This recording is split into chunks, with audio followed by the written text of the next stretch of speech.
Hello everyone, welcome back to PRK's education. तो आज काफ़ी दिनों के बाद मैं लेक्चर अपलोड कर रहा हूँ। तो आज से हम लोग अपनी फिजिक्स की सीरीज़ शुरू करेंगे। तो इसमें हम लोग पूरे लॉन्ग लेक्चर्स की तरह पढ़ेंगे, इन डिटेल पढ़ेंगे चैप्टर्स को। तो हम लोग जो पहला चैप्टर उठा रहे हैं वो है इलास्टिसिटी। तो इलास्टिसिटी पढ़ना है, इसका हम लोग लेक्चर 1 देखेंगे आज। तो इलास्टिसिटी की शुरुआत में कुछ डेफिनेशंस आती है, जैसे कि सबसे पहली डेफिनेशन है डिफॉर्मिंग फोर्स। डिफॉर्मिंग फोर्स क्या होता है? A force that changes the shape और साइज और बोथ ऑफ एन ऑब्जेक्ट। ऐसा फोर्स जो कि किसी ऑब्जेक्ट का शेप चेंज करे, या तो साइज चेंज करे, या फिर दोनों ही चेंज हो जाए, तो इसको हम लोग क्या कहेंगे? इसको हम लोग कहते हैं डिफॉर्मिंग फोर्स। तो अब इसके बाद में आते हैं इलास्टिसिटी पर। इलास्टिसिटी क्या होती है? Property of body to regain its original configuration after removal of deforming force. ठीक है, जब हम डिफॉर्मिंग फोर्स लगाएंगे तब बॉडी कुछ ना कुछ अपना कॉन्फ़िगरेशन चेंज करेगी और वापस से उसकी ओरिजिनल कॉन्फ़िगरेशन पर जाने की कोशिश करेंगी। तो वही प्रॉपर्टी को हम लोग कहते हैं इलास्टिसिटी। ठीक है, तो हम लोग इसको इन शॉर्ट कह सकते हैं डिफॉर्म ना होने की टेंडेंसी। कौन सी बॉडी कितना रेजिस्ट करती है डिफॉर्मेशन को, उसकी इलास्टिसिटी उतनी ज़्यादा होगी। मतलब इलास्टिसिटी का इन शॉर्ट मतलब क्या है? डिफॉर्म ना होने की टेंडेंसी को हम लोग इलास्टिसिटी कहेंगे। तो अब यहाँ पर सवाल आता है, सबसे पहला सवाल है कि कौन ज़्यादा इलास्टिक है, स्टील या रबर? अब मुझे बताओ कौन डिफॉर्म ना होने की टेंडेंसी ज़्यादा रखता है? Obviously steel. तो इसकी इलास्टिसिटी जो है वो ज़्यादा हो जाएगी रबर के कंपेयर में। तो हम लिखेंगे इसका आंसर कि स्टील होगा। तो स्टील की जो इलास्टिसिटी है वो रबर से ज़्यादा होती है। याद रखना, काफ़ी इंपॉर्टेंट क्वेश्चन है। इस ट्रिक से याद रखो कि डिफॉर्म ना होने की टेंडेंसी को हम लोग क्या कहते हैं? इलास्टिसिटी कहते हैं। अब आ जाओ स्ट्रेस पर। तो स्ट्रेस के कॉन्सेप्ट को हम लोग पढ़ेंगे। तो सबसे पहले स्ट्रेस में सबसे पहले हम लोग इसकी साइन की बात करेंगे, इसके सिंबल की बात करेंगे। तो हम लोग स्ट्रेस को रिप्रेजेंट करेंगे सिग्मा से। किससे रिप्रेजेंट करेंगे? सिग्मा से। तो ये हो गया स्ट्रेस, तो इसको हम लोग सिग्मा से रिप्रेजेंट करेंगे। अब स्ट्रेस क्या होता है? सपोज हम एक यहाँ पर एक ऑब्जेक्ट, एक रॉड ड्रॉ करेंगे। यहाँ पर हम एक रॉड को ड्रॉ करेंगे। Suppose this is an rod.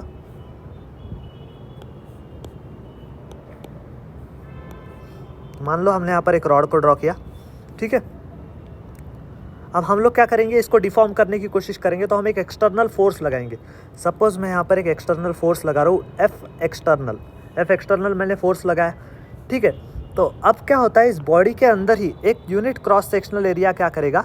एक फोर्स, इसी फोर्स के ऑपोजिट डायरेक्शन में एक फोर्स लगाएगा, जिसको हम लोग कहेंगे रिस्टोरिंग फोर्स। अब ये रिस्टोरिंग फोर्स लग रहा है यहाँ पे। ठीक है, और याद रखने वाली बात क्या है कि एफ रिस्टोरिंग जो होता है वो इक्वल हो जाता है एफ एक्सटर्नल के। तो इसलिए बॉडी डिफॉर्म नहीं होती है। ठीक है, तो रिस्टोरिंग फोर्स जो है वो किसके इक्वल होता है? आपके एक्सटर्नल फोर्स के इक्वल होता है। तो अब स्ट्रेस क्या होता है? स्ट्रेस हम लोग इसको सिग्मा से डिनोट करेंगे। स्ट्रेस को हम लिखते हैं रिस्टोरिंग फोर्स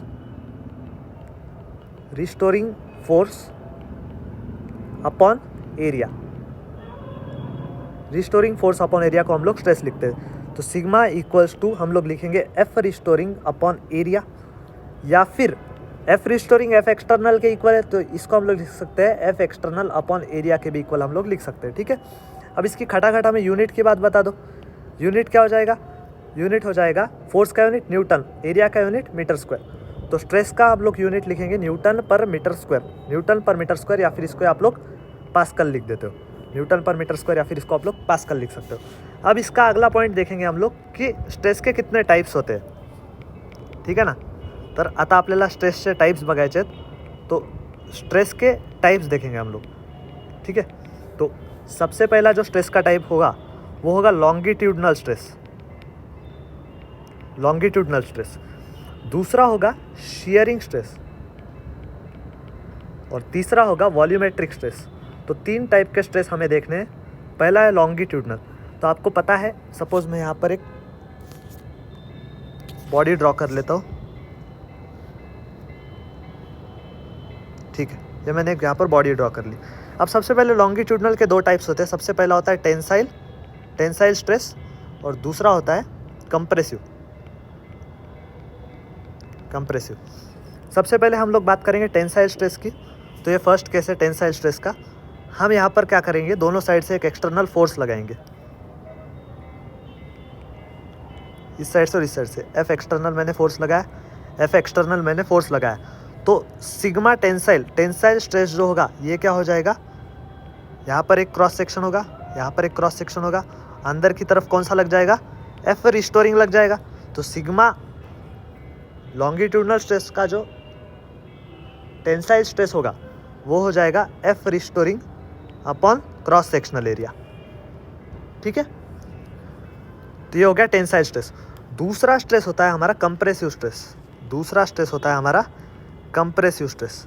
सपोज मैंने यहाँ पर एक बॉडी ली और यहाँ पर मैंने इसको अंदर की तरफ दबाया, कंप्रेस किया, ये एफ एक्सटर्नल है। तो इस बार जो अंदर का फोर्स होगा रिस्टोरिंग फोर्स, वो कौन से डायरेक्शन में लगेगा? बाहर की तरफ लगेगा, तो ये एफ रिस्टोरिंग होगा। तो यहाँ पर मैं लिखूँगा सिग्मा, जो आपका कंप्रेसिव स्ट्रेस होगा वो होगा एफ रिस्टोरिंग अपॉन एरिया, या फिर एफ एक्सटर्नल अपॉन एरिया के भी बराबर लिख सकते हो। मैंने पहले ही कहा एफ रिस्टोरिंग और एफ एक्सटर्नल जो होगा वो इक्वल होगा। तो ये हमारी पहली कैटेगरी ऑफ स्ट्रेस हो गई, जो है लॉन्गिट्यूडनल स्ट्रेस।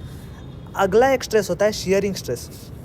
तो शियरिंग स्ट्रेस को समझने के लिए इसका और एक नाम लिख लेते हैं, इसको हम लोग कहते हैं टेंजेंशियल स्ट्रेस। इसको हम लोग टेंजेंशियल स्ट्रेस भी कह सकते हैं। सपोज मैंने यहाँ पर एक सिलेंडर ड्रॉ किया, suppose this is an cylinder.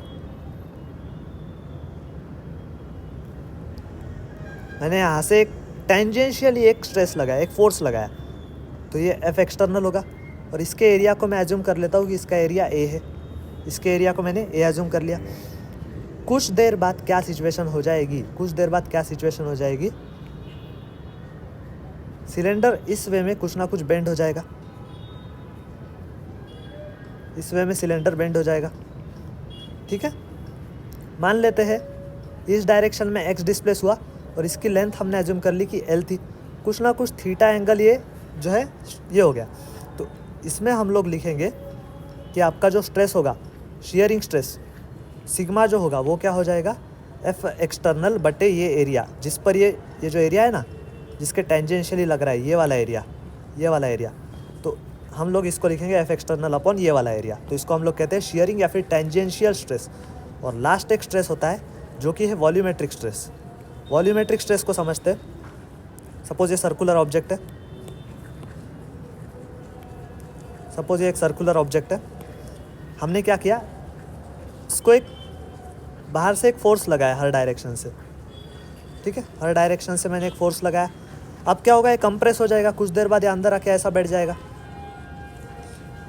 ठीक है, तो ये एफ एक्सटर्नल मान लेते हैं। तो वॉल्यूमेट्रिक स्ट्रेस क्या हो जाएगा, सिग्मा वॉल्यूमेट्रिक हो जाएगा फोर्स एक्सटर्नल अपॉन एरिया। जो इसका सरफेस एरिया होगा ना स्फीयर का, जो इसका सरफेस एरिया होगा स्फीयर का, वही आपका हो जाएगा यहाँ वाला एरिया। ठीक है, तो ये हो जाएगा वॉल्यूमेट्रिक स्ट्रेस। ठीक है, तो हमने बेसिकली क्या पढ़ा, स्ट्रेस पढ़ा, स्ट्रेस की डेफिनेशन पढ़ी और स्ट्रेस के तीनों टाइप्स पढ़ लिए। लॉन्गिट्यूडनल जिसमें आते हैं टेंसाइल और कंप्रेसिव, फिर शियरिंग या फिर टेंजेंशियल, और लास्ट में पढ़ा वॉल्यूमेट्रिक स्ट्रेस। ठीक है, तो बेसिक डेफिनेशन क्लियर है। सबसे पहले इसमें हम एक बार रिवाइज कर लेते हैं। स्ट्रेस क्या होता है basically, F restoring upon area या फिर एफ एक्सटर्नल अपॉन एरिया। आप कुछ सवाल लगा लेते हैं इस पर बेस्ड कुछ हम लोग सवाल सॉल्व कर लेते हैं। ठीक है, तो पहला सवाल देखते हैं कि ratio of radii of two wires of same materials is 2:1 if they are stressed by the same force then ratio of their stresses. सबसे पहले हम लोग दो वायर्स दिए गए, सपोज ये एक वायर है मान लेते हैं और ये एक दूसरा वायर है मान लेते हैं। ठीक है, क्या कह रहे हैं, ratio of radii of two wires of same material is 2:1। हम लोग मान लेते हैं इसका रेडियस R1, इसको हम लोग मान लेते हैं 2 है। रेशो दिया है लेकिन हम मान लेते हैं कि ये 2 है, और इसको हम लोग मान लेते हैं कि ये 1 है। ठीक है, सेम फोर्स से खींच रहे हैं, सेम फोर्स से हम लोग इसको खींच रहे हैं। ठीक है, stretch bye the same force, देख रहे हैं, stretch bye the same force से खींच रहे हैं। आपको क्या निकालना है, ratio of the stresses. Basic फॉर्मूले से जाओ। सबसे पहले फर्स्ट वायर के लिए हम लोग स्ट्रेस निकालते हैं, जो का फोर्स बटे एरिया, तो फोर्स बटे पाई R², ये होगा डेफिनेशन। तो क्या क्या कांस्टेंट है देख सकते हो क्या, जो आपका सिग्मा है, बेसिकली सिग्मा किसके प्रोपोर्शनल आ रहा है ये देख सकते हो आप लोग। कांस्टेंट को हटा लो तो ये सब कांस्टेंट है, तो जो आपका सिग्मा होगा वो इन्वर्सली प्रोपोर्शनल होगा किसके, रेडियस के स्क्वायर के। सिग्मा इन्वर्सली प्रोपोर्शनल हो रहा है रेडियस के स्क्वायर के। तो हम बात करते हैं सिग्मा 1 बटे सिग्मा 2 क्या हो जाएगा, R2 अपॉन R1 का होल स्क्वायर, क्योंकि इन्वर्सली प्रोपोर्शनल टू स्क्वायर है। तो अब इसको सॉल्व करेंगे कि R2 कितना है 1 है और R1 कितना है 2 है, इसका स्क्वायर कर देंगे तो 1:4 आपका आंसर आ जाएगा, जो कि मुझे दिख रहा है ऑप्शन नंबर 4, 1:4। ठीक है, तो इस तरीके से बेसिक डेफिनेशन से हमने इस सवाल को हिला दिया। आ जाओ नेक्स्ट सवाल पे। नेक्स्ट सवाल है breaking stress of material of wire is this. Breaking stress आपको दिया गया है the minimum radius of wire used if it is not to break. ठीक है, यह आपके पास एक वायर है, ये एक वायर दिख रहा है आपको, तो इसका जो ब्रेकिंग स्ट्रेस है यानी कि कौन सा स्ट्रेस इस वायर को ब्रेक करने के काम में आएगा, वो उसकी मैक्सिमम वैल्यू दी गई है। तो आपको मिनिमम रेडियस ऑफ वायर बताना है जो कि ना टूटे। ठीक है, तो क्या करेंगे आप लोग, सबसे पहले तो आपको ब्रेकिंग स्ट्रेस दिया गया है, तो सिग्मा ब्रेकिंग आपको दिया गया है 2.4/π इंटू 10⁹ न्यूटन पर मीटर स्क्वायर। यह आपको क्या दिया गया है, ब्रेकिंग स्ट्रेस। अब मुझे बताओ, अगर हमें इस वायर को टूटने नहीं देना है तो जो अपना स्ट्रेस होना चाहिए, ये क्या है, अपना स्ट्रेस, ये ब्रेकिंग स्ट्रेस से या तो कम होना चाहिए या फिर इक्वल होना चाहिए, ताकि ये वायर ना टूटे। बराबर है, अगर ये कम या फिर इक्वल होगा तो ये वायर नहीं टूटेगा ना, तो ये हमारी कंडीशन बन गई। तो अब बेसिक डेफिनेशन से जाओ। स्ट्रेस क्या होता है, force upon area, force upon area होता है, वो लेस देन इक्वल टू होना चाहिए 2.4/π इंटू 10⁹ के। ठीक है, तो अब सबसे पहले एक एक चीज़ को निकालना सीखते हैं। ठीक है, एक एक चीज़ को निकालना सीखते हैं। ठीक है, सबसे पहले हमें फोर्स की ज़रूरत है। अब मुझे बताओ कि ये जो वायर है, इसमें फोर्स जो होगी वो इसकी टेंशन होगी, फोर्स इस वायर की टेंशन के बराबर होगी। तो आपको NLM के अंदर टेंशन का एक फार्मूला पढ़ा था हमने, जो होता है 2m1m2g अपॉन m1 + m2। तो 2m1 कितना है, मान लो 2 इंटू 3 इंटू g 10 है, अपॉन m1 + m2 5 हो रहा है, तो 2 से कट रहा है, तो टेंशन आ रहा है यहाँ पर 24 न्यूटन, जो कि हमारे फोर्स के बराबर है। तो हमने टेंशन को निकाल दिया, यानी कि फोर्स को निकाल दिया। तो यहाँ पर लिखते हैं हम लोग 24 अपॉन, अब एरिया निकालना है। मुझे बताओ, ये सर्कुलर वायर है, मतलब सिलेंड्रिकल वायर होगा ना, सिलेंडर होगा, इसका रेडियस देके रखा है क्या? ओके, तो अब हमें इसका एरिया निकालना है, रेडियस ही निकालना है एक्चुअली। तो सबसे पहले देखो, इसका एरिया क्या होगा, सर्कुलर जो है उसका क्रॉस सेक्शनल एरिया क्या होगा, πr² लिखेंगे हम लोग। πr² should be less than equal to 2.4/π into 10⁹ तो पाई से पाई काट दो। ठीक है, अब इसको सॉल्व कर लो। इसको सॉल्व करोगे तो सबसे पहले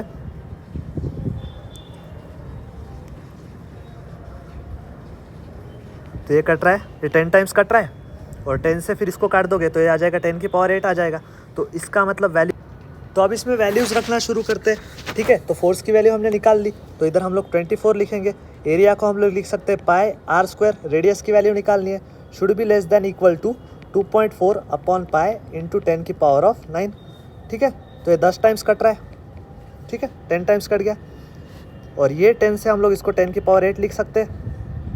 ठीक है, और ये पाई से पाई तो कट हो गया, तो रेडियस स्क्वायर को आप लोग लिख सकते हो, शुड बी, रेडियस स्क्वायर को आप लोग क्या लिखोगे, एक सेकेंड ना। ठीक है, तो अब 1/r² जो है should be less than equal to आपका क्या आ रहा है, 10⁸ आ रहा है, यानी कि r² किसके लेस देन इक्वल टू आ रहा है, एक्सक्यूज मी, तो यानी कि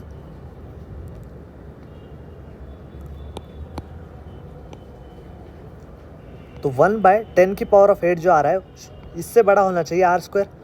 ठीक है, तो इसको आप लोग ऊपर लेके जाएंगे, 10⁻⁻8 should be less than equal to r²।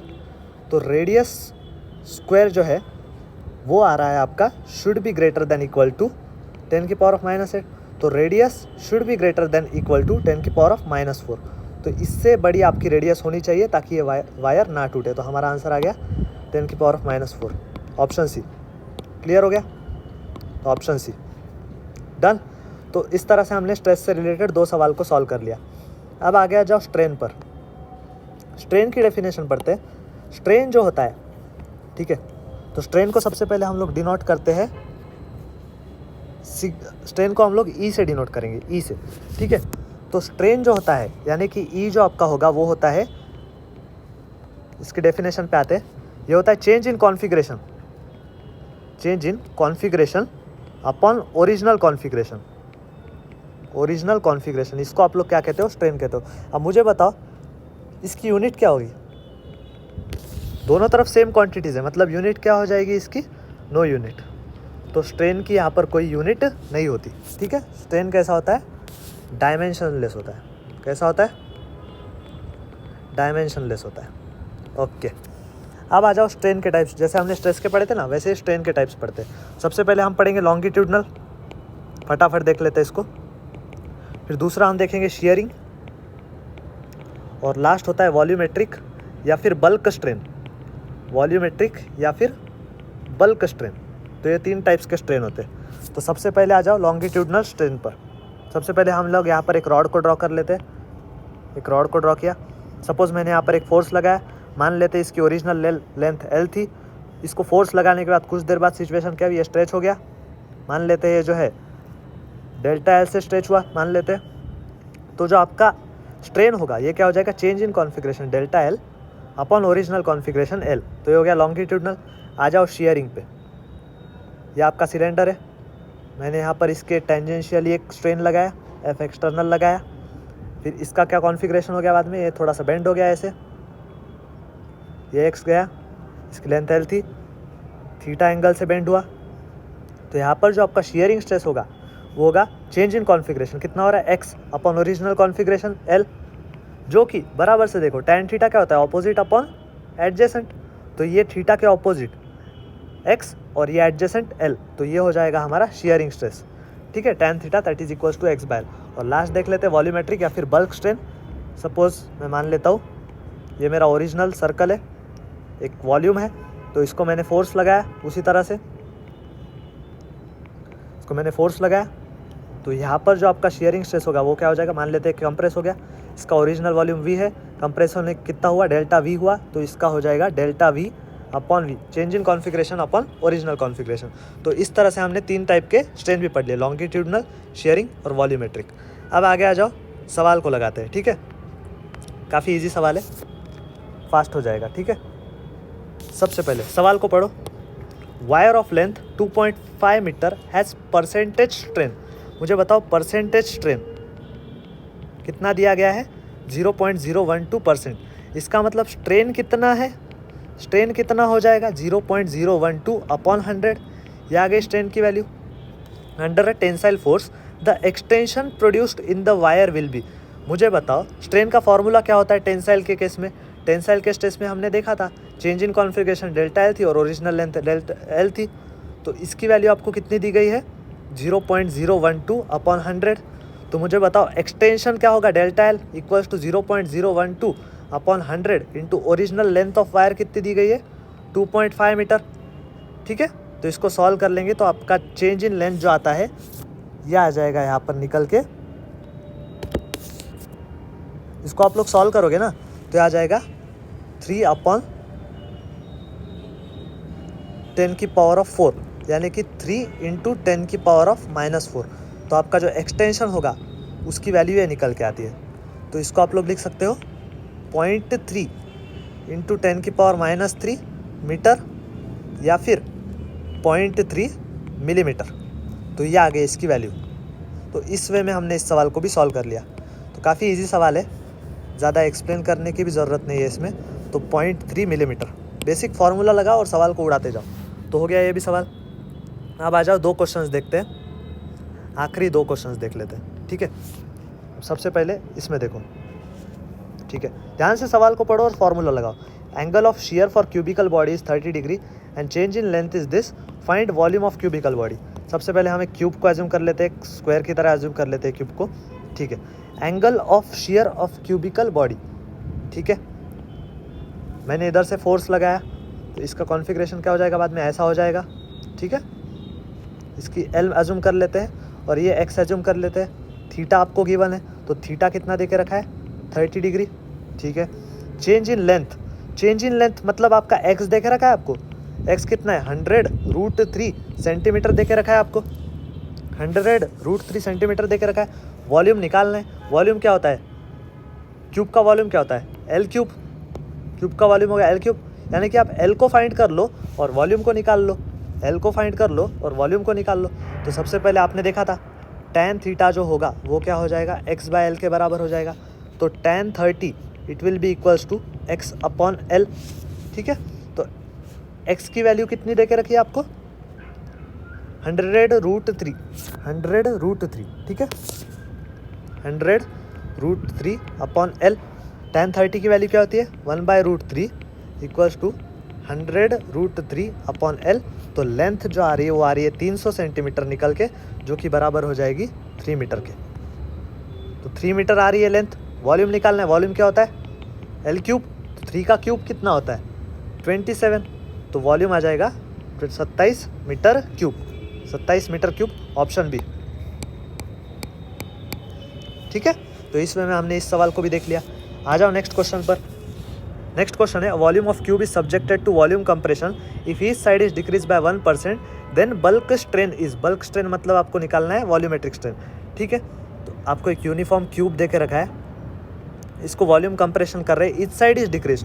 मुझे बताओ इसकी लेंथ 1% से डिक्रीज हो रही है, तो इसका जो वॉल्यूम है वो कितने % से डिक्रीज हो रहा है आप निकाल सकते हो क्या। एरर एनालिसिस आता है आपको। सबसे पहले वॉल्यूम ऑफ क्यूब होता है, वॉल्यूम ऑफ क्यूब क्या होता है एल क्यूब होता है। तो एरर एनालिसिस के हिसाब से delta V by V equals to 3 into, ये कंसेप्ट आता है कि नहीं कि पावर को सामने लाओ और डेल्टा एल बाय एल, ये एरर एनालिसिस हो गया। हमने यहाँ पर क्या लगाई एरर एनालिसिस, एरर्स के साथ खेला है। ठीक है, एरर्स के साथ खेला है 3 into delta L by L. अब परसेंटेज की साइन लगा दो, तो delta L by L percentage आपको देख रखा है, delta L by L percentage कितना है 1%, तो delta V by V percentage कितना आ रहा है 3%। तो delta V by V percent जो आ रहा है वो आ रहा है आपके 3% के बराबर। तो मुझे बताओ डेल्टा वी बाई वी क्या आ जाएगा 3/100 आ जाएगा। परसेंट में आप लोग डिवाइड करते हो, तो डेल्टा वी बाई वी क्या होता है, यही तो निकालना था। देखो ध्यान से, बल्क स्ट्रेन क्या था change in configuration upon original, तो आ गया। तो 3/100, तो 3/100 क्या आ जाएगा 0.03। तो आपका आंसर आ जाएगा ऑप्शन डी। तो इस वे में ये भी सवाल को हमने देख लिया। अगले सवाल पे आ जाओ। अगला सवाल भी एकदम सिमिलर। अगले सवाल में देखो कि आपके पास एक स्फीयर है, इसको आप लोग कंप्रेस कर रहे हैं such that radius decrease by 2%। मुझे बताओ वॉल्यूम ऑफ स्फीयर का फॉर्मूला 4/3 पाई आर क्यूब। तो यहाँ पर भी एरर एनालिसिस लगाओ, delta V by V percentage equals to 3 into delta r by r percentage. ठीक है, तो 3 इंटू कितने से डिक्रीज हो रहा है 2% से, delta V by V percentage से कितना आ रहा है, ये आ रहा है 6%। तो डेल्टा वी बाई वी क्या आ जाएगा 6/100, यानी कि आपका आंसर आ गया वॉल्यूमेट्रिक स्ट्रेन निकल के आ गया 0.06। तो सेम हम एरर एनालिसिस लगा रहे हैं और ये सवालों को खेल रहे हैं, तो इसका आंसर आ गया 0.06 इस वे में हो गया। तो हमने स्ट्रेस और स्ट्रेन की बेसिक डेफिनेशंस पढ़ ली। अब आगे आता है हुक्स लॉ। हुक्स लॉ को हम नेक्स्ट लेक्चर में कंटिन्यू करेंगे। हुक्स लॉ को हम लोग नेक्स्ट लेक्चर में कंटिन्यू करेंगे। तो मैक्स टू मैक्स मुझे लगता है कि इस चैप्टर को ख़त्म करने में 4 लेक्चर्स लगेंगे। 4 लेक्चर्स में इलास्टिसिटी को ख़त्म कर देंगे। तो नेक्स्ट वीडियो में हम लोग हुक्स लॉ से आगे कंटिन्यू करेंगे। 3 लॉज आते हैं और फिर बाद में आपका वो स्ट्रेस स्ट्रेन कर्व आ जाता है। तो इस वे में हम लोग इलास्टिसिटी को कवर अप कर देंगे। तो काफ़ी ईजी चैप्टर है। Stay tuned with this channel. Thank you very much.